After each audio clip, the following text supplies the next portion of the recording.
Good afternoon out there. Today we have another broadcast from Zarelli. Today we have another dance superstar with us who will be explaining a little bit about the background, about the knowledge gathering that she did throughout all these years and how she became as good as she became. With us today is Iana Salenko, and Iana is probably one of the best ballerinas of our time. I guess that's a little bit of a matter of taste also, but she's for sure one of the best prima ballerinas of our times right now. And she has been gathering a lot of know-how all through the years to be becoming as good as she became. One aspect that's very important to us at Zarelli, we always want to share knowledge. We want to give people opportunity. So if there is girls out there that are very ambitious, that want to go far in their life, and they want to gather as much know-how as they can from great dancers out there, we want to give these people opportunities.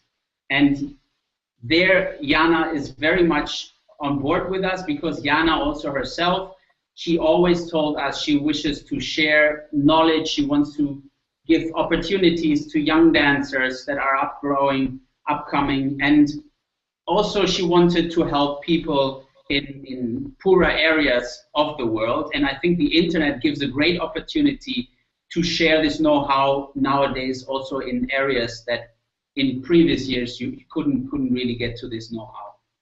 So thank you so much, Iana. You're welcome. And Iana, well, I appreciate everything about Iana. Iana is a phenomenal dancer, and and we're going to take the young dancers out there step by step through all these qualities. For us, I think for every dancer, Iana is one of those complete dancers. So there's no weak part to her. And so we want to explore now step by step all these qualities and the thought process behind and how she became as good as she became. And today we want to start with stretching. So how did Iana Salenko become as flexible as she did? Maybe, Iana, you can start explaining a little bit the stretches that you did when growing up, and maybe also share with the audience how many hours a day you would stretch and all these kind of things. Actually, I was starting with gymnastic, and I was 7. So I really hard work to become flexible, and gymnastic is always over stretched. But then I was stopped with gymnastic, and after 1-2 years, it's gone. And then I fell in love with ballet, and it's completely different work and different stretching. And with the years, I started to learn how to stretch. Nice. Yes. So I know basic about flexibility, like so flexible. And I'm advised because of ballet. You need to really good warm up your hip because of for the future. Gymnastic, because of gymnastic sports dancers, say they are not so short career. They have till 20 years. But ballet dancer, they can dance till 50. If you start healthy, warm up the hip, warm up joints, and then you start slowly stretching, then you become flexibility higher and higher. Mm-hmm. That's cool. Could you show us some stretches that you would do growing up? For the for beginning, I would just start just warm up the joints, a bit round the hip, like that. Then you stretch the more possible to yourself.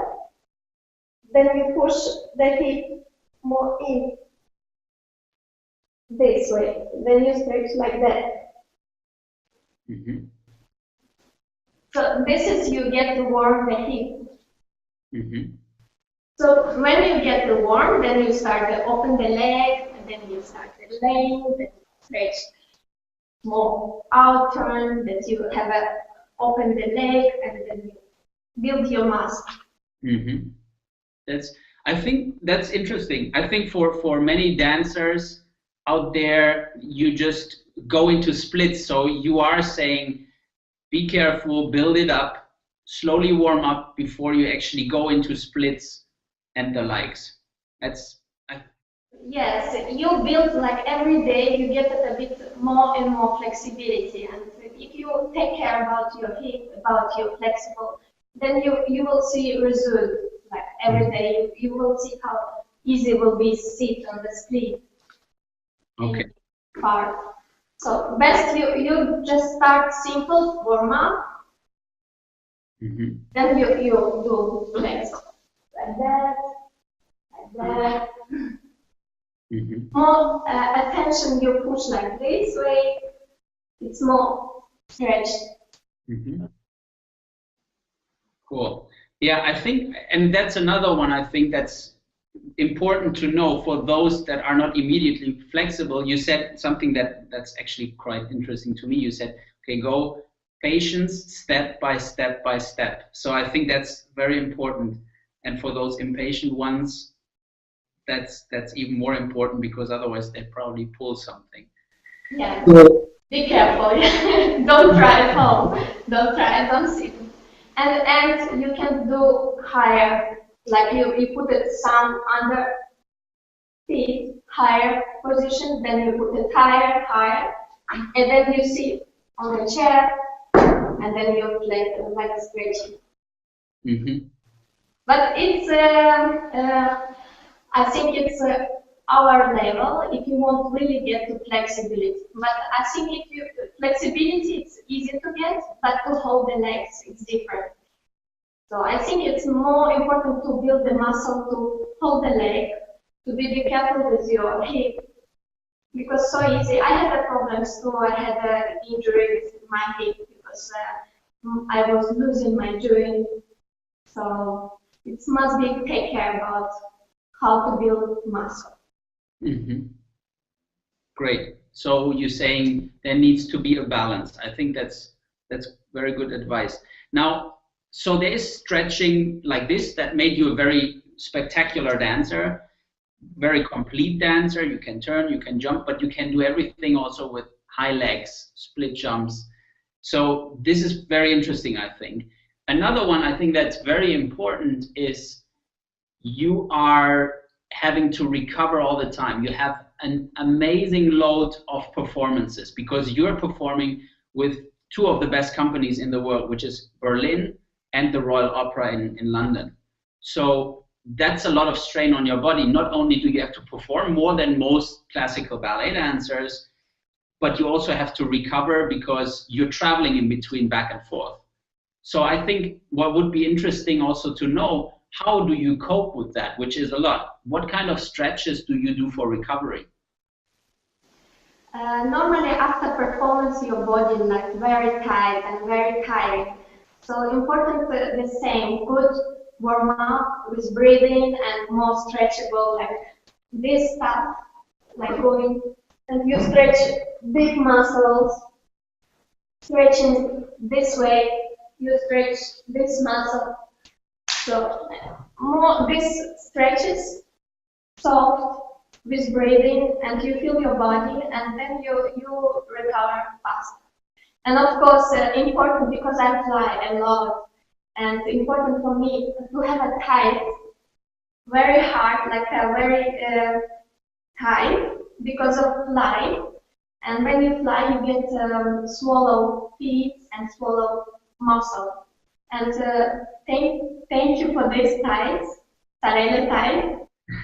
You can fly and you have a very tight legs. So I can arrive and immediately go on stage because of everything holding, like circulation holding. Yeah, that's great. Actually, let me tell you a story that you don't know from our side, because we love Iana Salenko. You're so authentic. You're such a good, truly good person. And so we love you. And I mean, we have been working on this for a while, and you have been giving a lot of input into this whole process and into the tights. And when we actually got your Facebook message this one day when you were flying back from New York saying, I love these tights, you can't imagine, the whole team was raving. We were so happy when you texted us this. So yeah, thank you so much for this positive feedback. So yeah, we have been working a lot on those Z3 recovery tights, and hopefully a lot of people out there will appreciate what they can do to your body. I will briefly explain a little bit more about those. Let me just ask you one last question, because I think this could be interesting also for people out there. When you recover, is there anything else? So you use recovery tights. Do you use icing, warm? What other ingredients are to be used to recover faster? I love bath. I love, like, after performance, I go and just relax. I think it's the best recovering, just to take a bath. And sometimes next day, I love sauna. I love ice. So everything for the body completely good, I do it. And everything. What's make me happy. Great. Now, one of our tights, so what we discussed also, I mean, you're on board for a long time and have been giving input. And so our concept was that we have 3 different tights, right?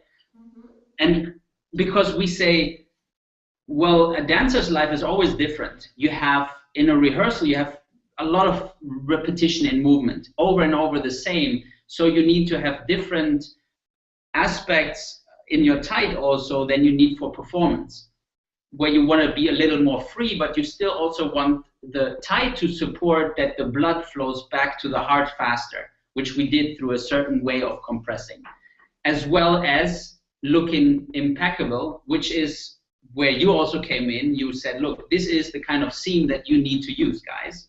And we used it, we incorporated it into the tights. We told a lot of dancers out there, look, check out these tights, and they all loved the seam.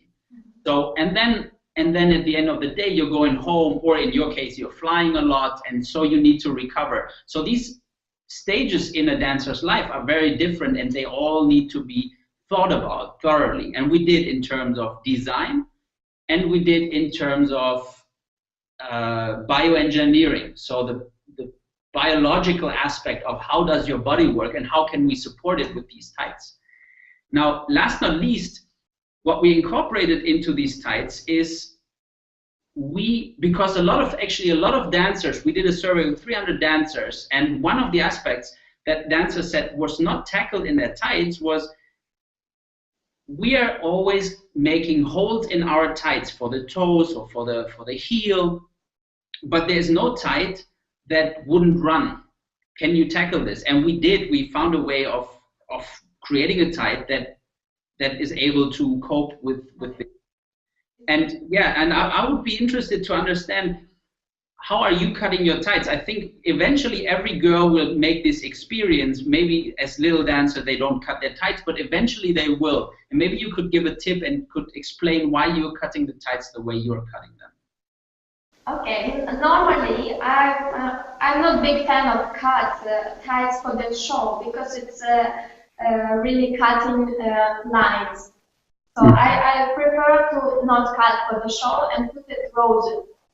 And with time, I got thinking that because of point shoes, and if it's not cutting, and then inside of point shoes, your feet start to lose, and you don't feel the shoes. And this time I got to use like that you cut the fingers, and then you feel more shoes. And heel because of not come down point shoes. So this is for the rehearsal. I found it the way to cut. Great. I think that's all for now.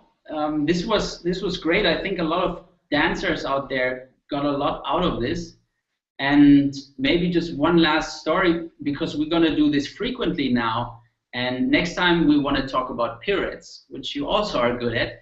And we asked you if you would have some footage for us, and you literally just busted out some pirouettes on the go, so to speak, and they were amazing, and they are also being used now on social media. We thought it would take longer to get stuff, but you literally just got back with these spirits, so that was amazing. So for people out there to understand how you think about pirouettes, how you build them for yourself, and give some tips and tricks, you will need to tune in next time. Next time you're also able to have your questions being incorporated into our broadcast. So if you ask Zarelli, look, I would like Iana to explain a certain thing about pirouettes, maybe not even about pirouettes, please send it to our Zarelli social media accounts, and we will answer it in this broadcast. So thank you so much, Iana. Thank you so much, everybody who was watching, and talk to you soon. Thank you so much. Ciao. Ciao.